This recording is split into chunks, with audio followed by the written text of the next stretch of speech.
Hello and welcome to Basketball Talk Pro. I'm Ron Ekker. I hope all of you enjoyed hearing Coach Jackson. We left it on an extra day so that everybody had plenty of time to see it, but it's still in the archives, and we'll probably bring it up again because I thought it was a very inspiring and thoughtful talk that he gave. And I also hope that I gave you enough time to read Emerson's little phrase there. It's one of my favorites, and I think it sets well what I'd like to talk to you about today. Some time ago, well, really most of my career, most of my time, I have just sometimes sat down and written what I call mini essays, because they're not really full essays, but just writing something about what you believed in. And so I, through the years I've got a few of them. And one of them I wrote, and I just put the title down. I had an idea, but then I just started writing about it, was Dare to be Eccentric. And what I meant by that was really being different. But if you look at history, you look at athletes, you look at coaches, look at almost every walk of life, and the people that have stepped out and done things that people would feel is radically different have brought about most of the change. We may not even be flying if it wouldn't have been for the Wilbur brothers that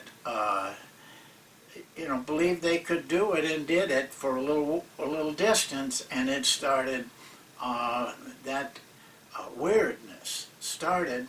Our having airplanes and flying all over the world. But if you look up eccentric in a thesaurus, what you'll find is words like nut, oddball, weird, queer duck, and that's what you're going to face if you decide you want to do something that is radically different, but it may bring about significant change as well. The dictionary, though, is a little milder, and I like that better. Deviating from convention, leaving, changing what people think is the only way to do things. In the piano world, pianists are taught to play with their fingers kind of and wrists above their fingers. That's considered very correct, and everybody's taught like that.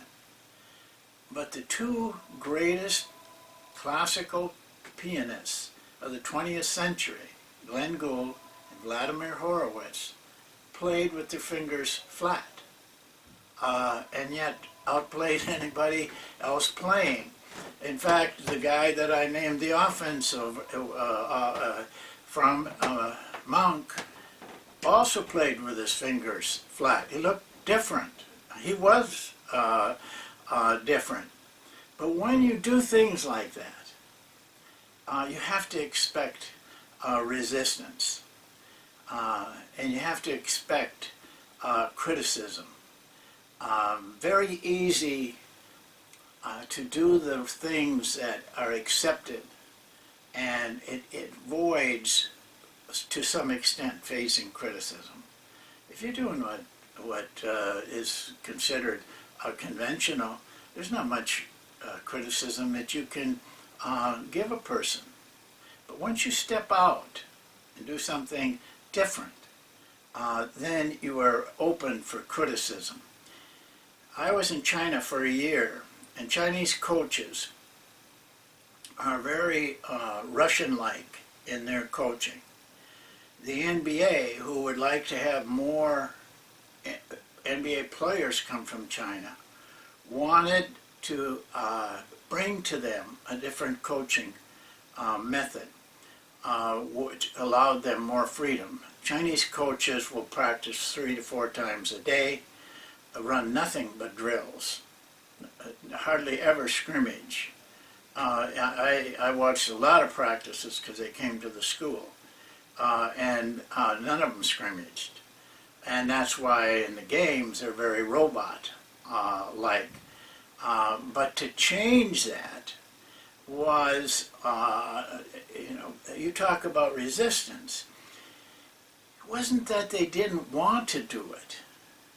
It just was that no one else was doing it. And if they did it, they were open to a lot of criticism.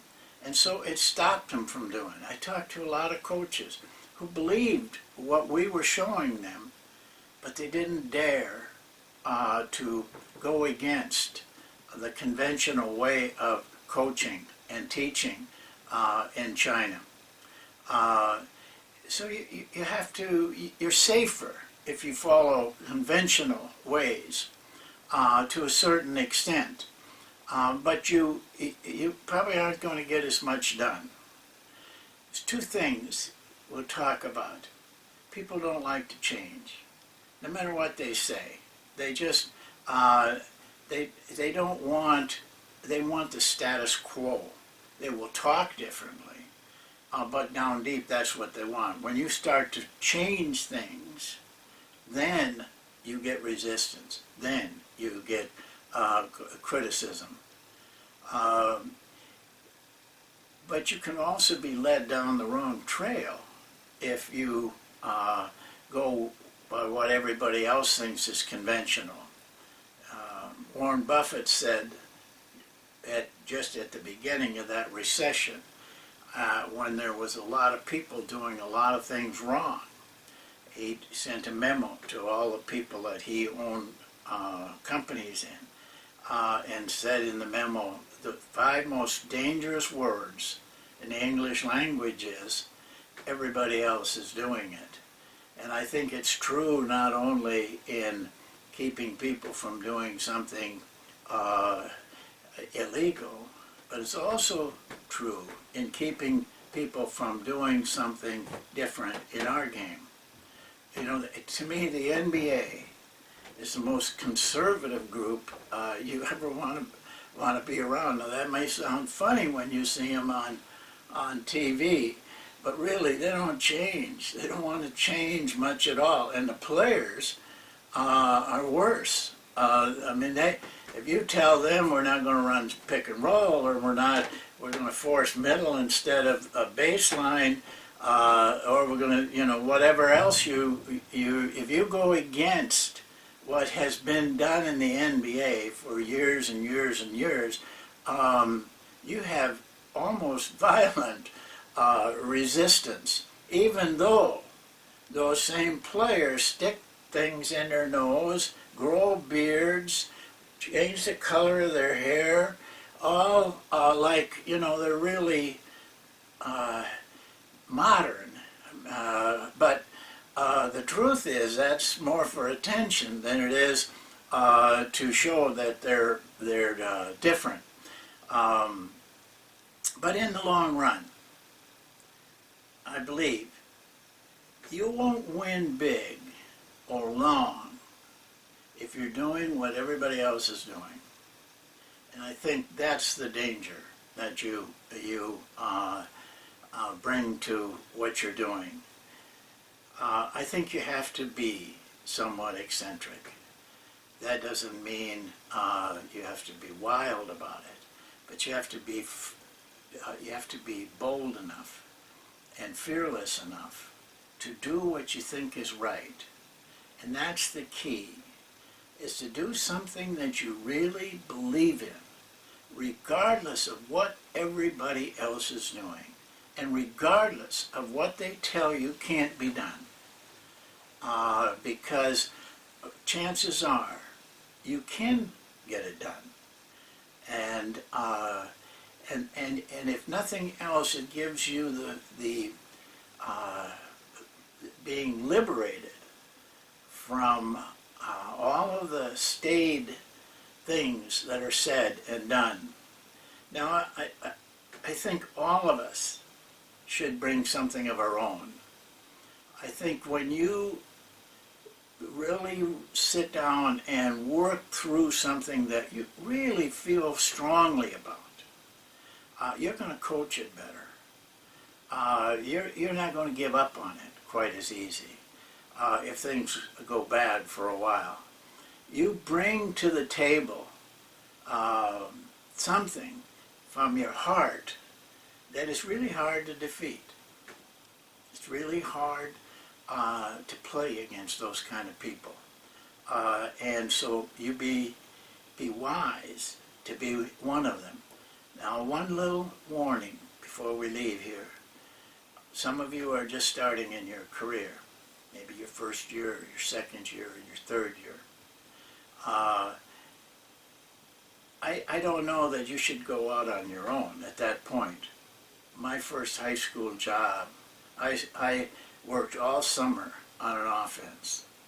And about 2 weeks before we were to move up there, I woke up about 3 o'clock in the morning and I thought to myself, who are you to think you can make up an offense when you haven't even ran a practice, called a timeout, or coached a day? It bothered me. So I got up, and oddly enough, the book that I grabbed was a book called The Triple Post Offense, which is now called the Triangle Offense, and it was written by Tex Winter. And I just sat there and read that book from cover to cover, and that is what I decided I would go with.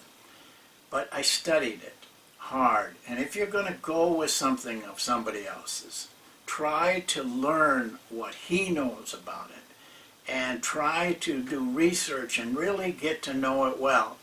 And then after you have gotten your feet kind of wet is the time that you need to extend yourself and bring something of yourself to the game.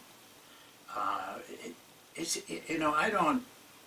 don't think I want to talk or am talking to coaches that just are going to do this for a year or two. When I talk about these things, I'm thinking that you want to be in this profession for a long, long time. So you got time, and make use of that time. Well, that's it for today, and hopefully things will go well for you. I know it's tournament time for a lot of the players in high school and in colleges. It's coming up. And then the NBA playoffs, which are, the times of the year where you really have to have everything together. But we'll see you next time. Thank you for watching.